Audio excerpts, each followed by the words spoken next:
Selamat siang. Kali ini saya mau periksa di Indonesia. Nggak pernah kan saya periksa di Indonesia, biasanya saya di luar negeri.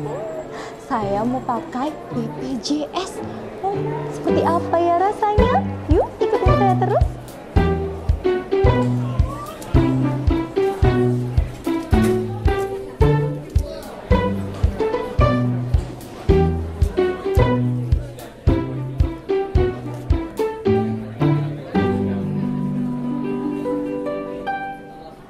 Selamat siang. Siang, dokter. Ya. Silakan duduk, Mbak. Ya, terima kasih, dokter. Ya. Ya, bagaimana, Mbak? Oh iya. Jadi begini, dokter. Saya habis operasi di luar negeri, dokter, karena kaki saya sakit. Dan baru ini saya periksa di Indonesia, dokter. Terus kenapa? Iya.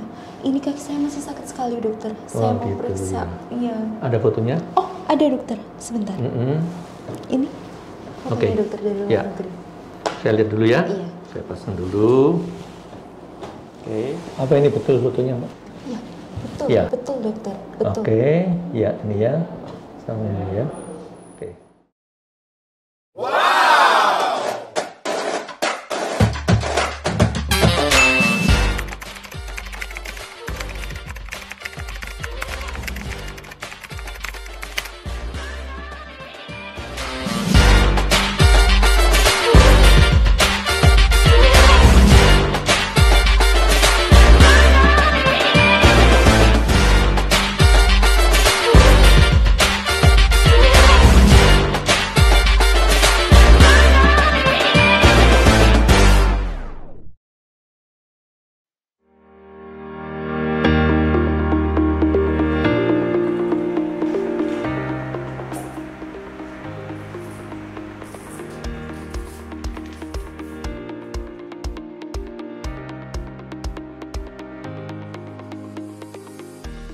Yang pertama adalah dengan melakukan advokasi kepada pemerintah, dalam hal ini adalah Kementerian Kesehatan dan lembaga terkait yaitu BPJS dalam menentukan kebijakan penentuan tarif pelayanan ortopedi.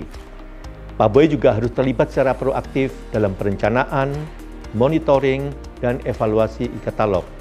Dengan begitu, tidak hanya meningkatkan kesejahteraan dokter spesialis ortopedi, tetapi juga meningkatkan pemberian mutu pelayanan ortopedi kepada masyarakat Indonesia. Tidak hanya tarif, tetapi juga tempat para dokter spesialis ortopedi yang bekerja di Indonesia juga harus Pak Boy perhatikan. Sebagai contoh, bahwa sebagian besar rumah sakit di daerah maupun di perifer adalah merupakan rumah sakit tipe C. Akan tetapi, sebagaimana disebutkan dalam Permenkes 56 tahun 2014, belum ada regulasi yang menaungi dokter spesialis ortopedi dalam memberikan pelayanannya di rumah sakit tipe C. Harapannya adalah Pak Boy bisa memberikan perubahan agar ortopedi berada di rumah sakit tipe C.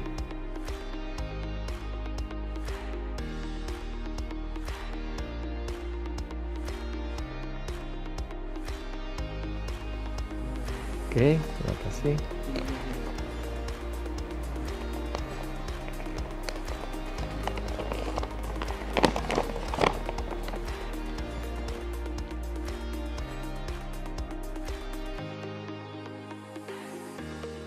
Dengan melakukan advokasi kepada pemerintah dan lembaga terkait dalam penyesuaian tarif yang lebih baik. Dengan harapan, tarif yang lebih baik akan meningkatkan mutu pelayanan kepada masyarakat dan pelayanan ortopedi di Indonesia tidak akan kalah seperti di negara lain. Dengan demikian, para masyarakat Indonesia tidak perlu lagi pergi ke luar negeri karena pelayanan di dalam negeri sendiri sudah sama baiknya seperti di luar negeri. Selain itu, Pak Boy juga perlu melaksanakan pelayanan kepada anggota dengan mudah dan berbasis teknologi. Di antaranya adalah dengan melakukan digitalisasi, implementasi database spesialis, dan fasilitas penunjang pelayanan ortopedi di seluruh Indonesia. Dengan demikian, diharapkan akan mempermudah penyebaran, monitoring, dan juga menunjang kinerja para dokter spesialis ortopedi di dalam melayani masyarakat Indonesia. Teknologi dan informasi juga akan dimanfaatkan untuk mempermudah akses untuk administrasi bagi anggota PABOI. Sehingga rekomendasi dan proses updating daripada kinerja ahli bedah ortopedi di seluruh Indonesia dapat dijangkau bahkan oleh sejawat yang bekerja di daerah perifer. Dengan Dokter Bintang? Iya betul. Iya dokter, ada paket. Oke, terima kasih. Oke dokter.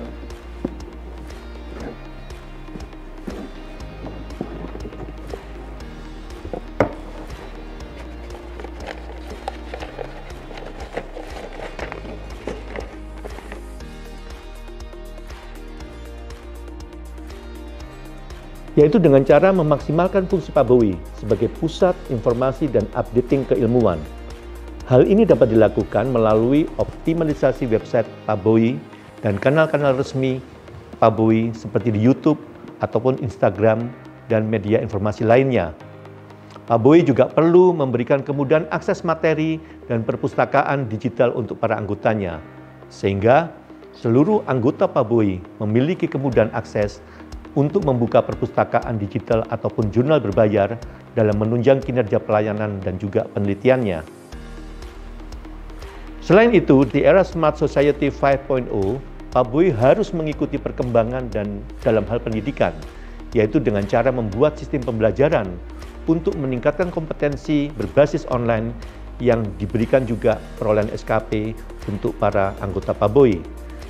Dengan demikian, program ini juga akan mampu menjangkau kepada seluruh anggota PABOI di seluruh Indonesia.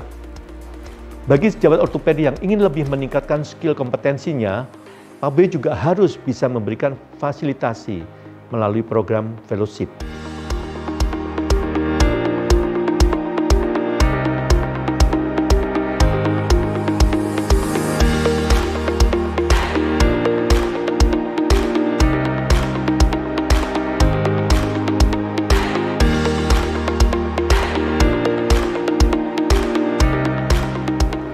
Era Smart Society 5.0 merupakan salah satu perkembangan zaman di mana sebelumnya era Society 5.0 masyarakat baru mengenal komputer dan internet.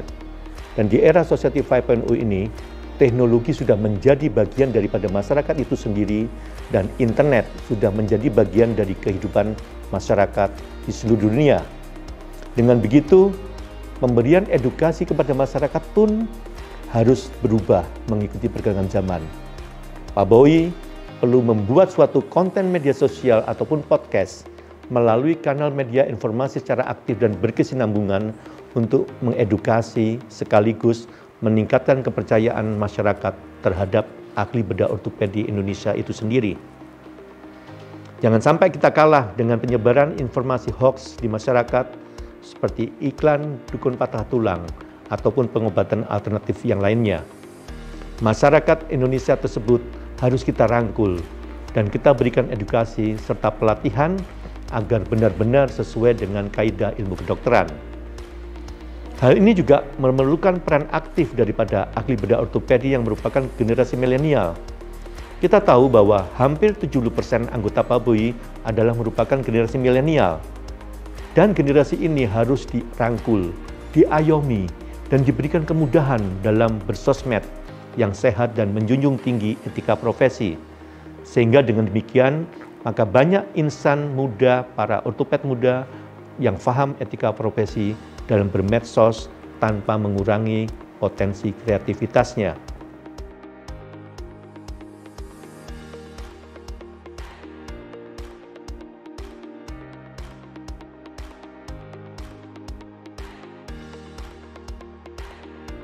Kita ortopedi di Indonesia harus mempunyai semangat dalam melakukan riset dan penulisan ilmiah agar kemampuan kita juga dikenal masyarakat Indonesia dan internasional, sehingga para ortoped Indonesia tidak kalah bersaing di era globalisasi ini. Salah satunya adalah dengan cara memaksimalkan fungsi Indonesian Orthopedic Research Society sebagai wadah para ahli bedah ortopedi untuk bisa mengembangkan riset dan penelitian di sana, walaupun bukan di sentra pendidikan. PABOI juga memfasilitasi kerjasama riset, publikasi, dan juga pendidikan berbasis riset dengan organisasi ortopedi di negara lain. Selain itu, PABOI juga harus mendorong JOTI untuk mandiri lebih berkembang dan juga memberikan penghargaan kepada para anggota ortopedi yang produktif dalam melakukan riset. Dok, bagaimana harapan dokter terhadap PABOI ke depannya? Sesuai dengan slogan Prosperity for All, maka PABOI harus mampu memperjuangkan kesejahteraan anggotanya. Dengan WOW yang merupakan kepanjangan Work Harder, On Fire, Out of the Box, We Serve Better, and We Run Faster, maka WOW merupakan etos kerja PABOI ke depannya. Sehingga akhirnya PABOI akan menjadi rumah yang mengayomi dan dicintai oleh para anggotanya.